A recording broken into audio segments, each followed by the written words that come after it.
حضرت عبداللہ ابن عمر فرمانے لگے کہ نبی پاک صلی اللہ علیہ وسلم فرماتے ہیں 3 لوگ سفر کر رہے تھے، رستے میں طوفان آ گیا، تیز بارش شروع ہو گئی، تو حضور فرماتے ہیں وہ تینوں بارش سے بچنے کے لیے ایک غار میں چھپ گئے۔ ان کو پتہ ہے پرانے زمانے کے اندر غاریں ہوتی تھیں اور لوگ جب سفر کرتے تھے لمبے تو پتھروں اور پہاڑوں کے بیچ میں سے سفر کرتے تھے۔ وہ غار کے اندر چلے گئے، اب چونکہ طوفان بہت زیادہ تھا، جب وہ غار کے اندر چلے گئے تو اللہ کے پیارے حبیب صلی اللہ علیہ وسلم فرماتے ہیں پتھر اوپر سے لڑکتا ہوا آیا اور غار کے منہ کے آگے آ کے اس نے غار کو بند کر دیا۔ اب اتنا تیز اور اس مضبوطی کے ساتھ وہ پتھر لگا اور اتنا صحیح فٹ ہوا کہ اندر روشنی آنی بھی ختم ہو گئی۔ اب 3 لوگ ہیں، تھوڑی دیر تو وہ پریشان رہے کہ شاید اب کبھی بچ نہیں سکیں گے، شاید چاروں جانب اندھیرا ہی ہے اور اندھیرا ہی رہے گا، شاید یہاں سے نکلنے کے لیے اب ہمیں کوئی رستہ میسر نہیں آئے گا۔ وہ پہلے تو پریشان ہوئے، پھر کہنے لگے یار اس طرح کرو، ذرا غور کیجئے گا میری بات پہ۔ فرمایا اس طرح کرو، اگر کوئی زندگی میں نیکی کی ہے نا تو ذرا اس نیکی کو یاد تو کرو، اور یاد کر کے اس مالک کے حضور عرض تو کرو، وہ کریم ہے، کوئی آنکھوں شاید من جاوے تے گل کم تتڑی دا بن جاوے، عرض تو کرو ان میں سے۔ یہ آپ اندازہ فرمائیے، یہ بات بیان کون کر رہا ہے؟ یہ مدینے والے رسول بیان کر رہے ہیں، یہ نبی پاک علیہ السلام نے بیان فرمایا۔ یہ وہ کہانی ہے جو ہمیں ہمارے نبی پاک نے سنائی،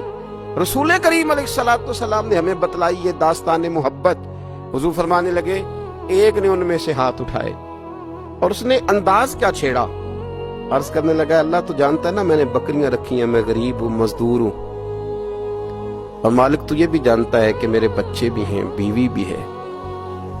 پر میں جب بھی گھر لوٹا ہوں تو دودھ میں نے بچوں اور بیوی کو پہلے نہیں دیا، بوڑھے ماں باپ کو پہلے دیا۔ اللہ میں نے ان کے ساتھ ہمیشہ کرم کے بازو کھول کر معاملہ کیا۔ وہ غار میں تنہا بیٹھے ہیں اور اپنے مالک کو منا رہے ہیں،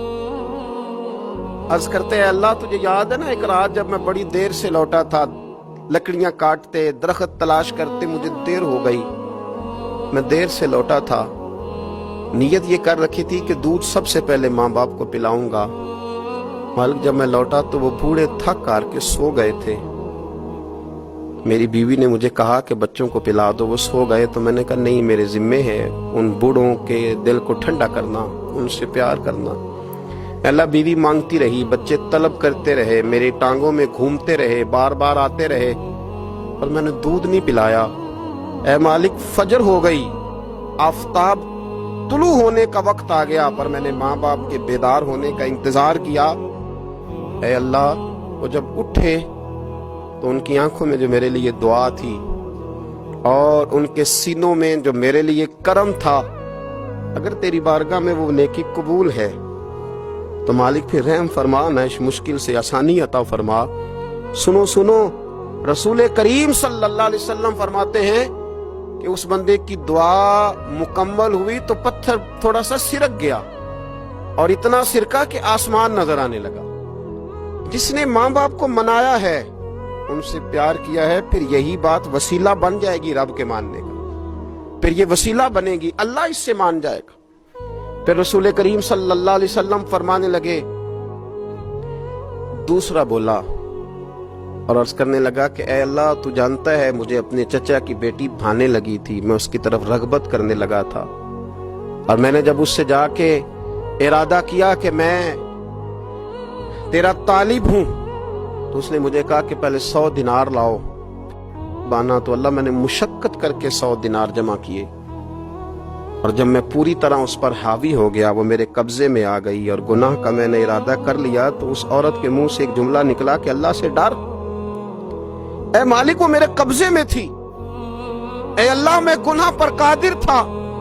میں چاہتا تو گناہ کر لیتا، لیکن جب اس نے تیرا نام لے کے کہا نا کہ اللہ سے ڈر، اللہ میں ڈر گیا، میں اسے چھوڑ کے آ گیا۔ اگر تجھے یہ بات پسند ہے تو پھر نکال دینا اس مشکل سے، پھر کر دینا کرم۔ اللہ میری بھی تو چڑھتی جوانی تھی نا، میں بھی تو سب کچھ کر سکتا تھا، پر تیرے لیے، تیری خاطر میں لذت گناہ سے باز رہا، تو اللہ تو رحمت فرما دے۔ حضور فرماتے ہیں اس کی دعا مکمل ہوئی تھی کہ پتھر تھوڑا اور سرک گیا۔ پھر تیسرا بولا اور اس نے بول کے کہا اے اللہ ایک مزدور کو، ایک دیہڑی دار کو، ایک غریب کو میں نے کام پہ رکھا ہوا تھا، یہ تیرا اور میرا راز ہے اللہ۔ وہ مزدور، وہ دیہڑی دار میرے پاس کام پہ لگا تھا، کچھ چاول میں نے اس کی اجرت مقرر کر دی کہ تو کام مکمل کرے گا تو میں تجھے دوں گا، اور جب اجرت لینے کا وقت آیا تو وہ بگڑ کر ناراض ہو کر چلا گیا۔ میں اسے ڈھونڈتا رہا، وہ مجھے ملا نہیں۔ میں نے اس کے چاولوں کی قیمت کاروبار میں انویسٹ کر دی، اس کا تھوڑا سا سرمایہ پر میں نے کھایا نہیں۔ پھر وہ اس سے میں کاروبار کرتا رہا اور اتنا کاروبار کیا کہ بہت ساری گائیں اور ان کے چرواہے تیار ہو گئے۔ وہ سالوں کے بعد لوٹا، میں نے اس غریب کا مال کھایا نہیں بلکہ بڑھایا، محفوظ کر کے رکھا۔ وہ سالوں کے بعد لوٹا اور کہنے لگا میرا مال، تو میں نے کہا وہ ساری گائیں تیری ہیں، وہ چرواہا تیرا ہے، یہ سارا کچھ تیرا ہے۔ کہنے لگا تو مجھ سے مذاق کرتا ہے، میں غریب کہاں اور گاؤں اتنی بڑی گائیں کہاں، تو مذاق کرتا ہے؟ تو میں نے کہا مذاق نہیں، میں نے اپنے رب سے ڈر کے تیرے مال کی حفاظت کی، یہ تیرا ہے۔ اے اللہ میں کھا بھی تو سکتا تھا نا، پر تجھ سے ڈر کر میں نے وہ سارا محفوظ رکھا۔ اللہ اگر تجھے میری یہ ادا پسند ہے تو پھر آج مان جانا، آج راضی ہو جا۔ اللہ کے رسول فرماتے ہیں اس کی دعا مکمل ہوئی تھی کہ پتھر لڑکا اور ان کے لیے رستہ بن گیا۔ وہ باہر آ گئے تو حضور نے ہمیں بتلایا کہ وہ تمہاری نیکیاں جو چھپی ہوئی ہیں، وہ تمہاری نیکیاں جو تم نے خالص اللہ کی رضا کے لیے کی ہیں، ان نیکیوں، ان اعمال کا وسیلہ بھی تمہارے